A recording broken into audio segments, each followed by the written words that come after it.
Methods of control. The Nazis used two methods to control the German people and maintain their power: fear and indoctrination. Through fear, they created a police state where people were too scared to speak out. The SS were largely responsible for this. The SS were led by Heinrich Himmler. Under Himmler's leadership, numbers of the SS increased.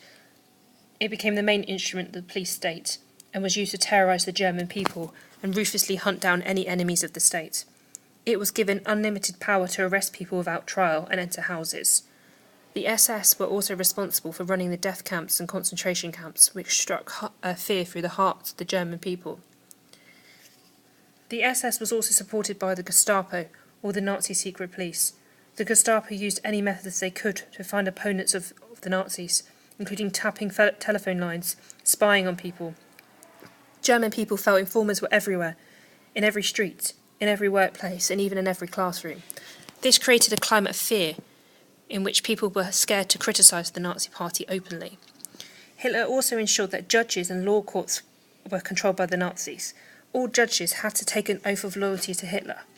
There were trials, but those who were found guilty were those who had committed crimes against the Nazi regime.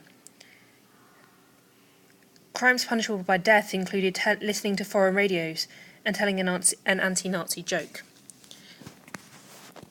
This control of the churches meant the court system, meant any opponents of the Nazi regime were dealt with severely. The other way that the Nazis maintained control over the German people was through indoctrination. This may be through censoring information so people couldn't access other ideas, but the Nazis also were masters of propaganda. Head of propaganda was Joseph Goebbels. The Nazis produced posters spreading their message. These were cheap and easy to distribute, which saturated their message. It was everywhere. The Nazis were also users of cinema. They created over 200 propaganda films, such as The Eternal Jew, which spread anti-Semitic propaganda. At the start of every film, you would have to sit through a 45-minute newsreel about the success of the Nazi Party and Hitler. Cinemas were well attended. This ensured that the Nazi message was spread. Some people were becoming bored with obvious propaganda films, so the Nazis even created propaganda films with a subtle message to spread their message. Rallies and marches also were used to demonstrate the power of the Nazi Party. This was to create awe and intimidation, to ensure that people supported the Nazis.